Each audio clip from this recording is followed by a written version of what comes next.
Right now, I'm calm and collected, but 24 hours ago when I first got the phone call, I mean, I was bouncing off the walls. For Andy Sandness, this is the life-transforming event he's dreamed of for years. And for years, a diverse, multidisciplinary team of medical specialists has immersed itself in exhaustive transplant research and preparation to make it possible. A face transplantation is a combination of so many other procedures that we do, including eyelid surgery, jaw surgery, facial nerve surgery. At the time of the transplant, we had 9 surgeons operating.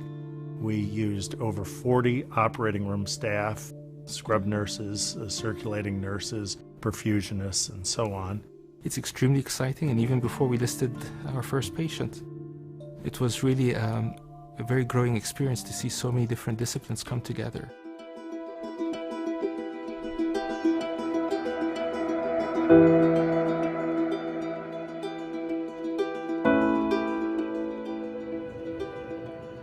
I've been to big cities and I've been to, little towns. This draws you back in here. This is always home for me. The goal is to help people like Andy, a 32-year-old oil field worker from Wyoming whose severe injuries required more than conventional plastic surgery and reconstruction. Andy's struggle actually began as a battle with depression and a regrettable attempt to take his own life with a high-powered rifle. You know what? I was stupid. I made the wrong choice, and now I'm paying for it for the rest of my life.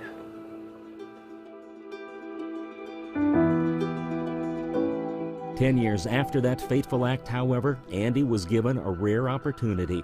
Only a few dozen face transplants have ever been attempted, and perhaps none as intricately challenging as this one, which involved virtually every tissue below Andy's eyes. The entire lower face, including the nose, the jawbones, the zygoma bodies, the skin all the way in front of the ear, down to the chin, and the teeth.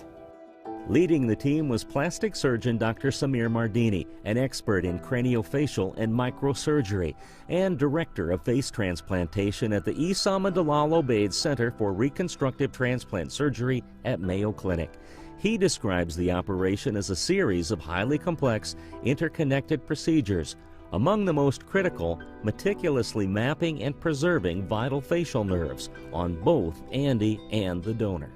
Because we're bringing in all the functions of mouth closure, smiling, lower lid depression. Dr. Mardini says there were literally thousands of such steps to coordinate. A collaboration with medical modeling engineers contributed greatly to both the planning and the execution. Using this technology of 3D modeling, printing, virtual surgical planning is extremely beneficial. They would have cutting guides for us that we would clip on the bones. They would give us the exact location of the cut, the exact angle of the cut.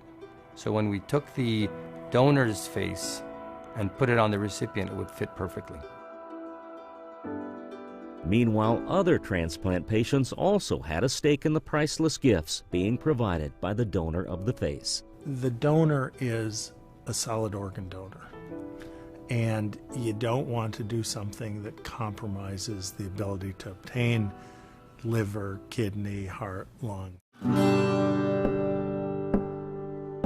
Ultimately, the face transplant alone would require a surgical marathon of 56 hours to complete. Okay, just here, you take the mirror. After 3 weeks of healing, Andy was given his first glimpse in a mirror. Wow. Still recovering and not yet able to speak clearly, Andy scribbles his first impressions on a notepad. Far exceeded my expectations. You don't know how happy that makes us feel.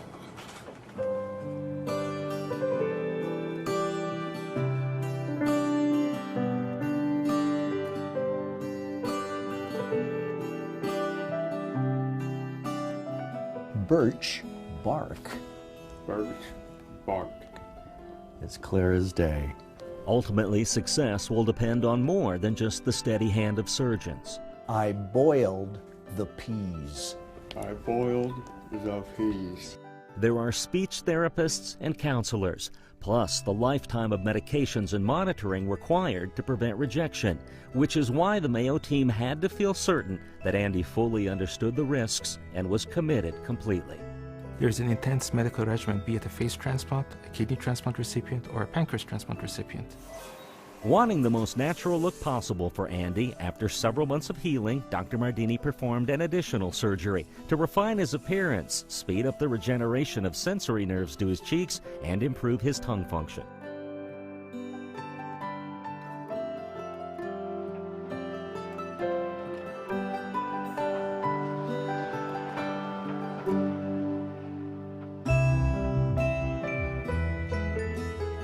And I was absolutely blown away by the results. As for Andy, he says there is no doubt his long road to recovery was definitely worth it. I just feel like a normal person, walking around outside, go to the shopping malls. Nobody asks any questions, nobody stares. I feel like another face in the crowd. And now with this transplant, I just feel more comfortable and more confident in doing these things. That's easy to understand when one considers the face that Andy now finds looking back at him in the mirror. Naturally, his heartfelt gratitude extends beyond the dedicated team at Mayo Clinic.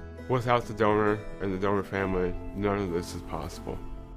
I can't say thanks enough to those people for what they did, what they gave me. Yeah, I'm just looking forward to getting back out into the world and doing the things I missed out on. I missed out on 10 years of my life. I'm really excited.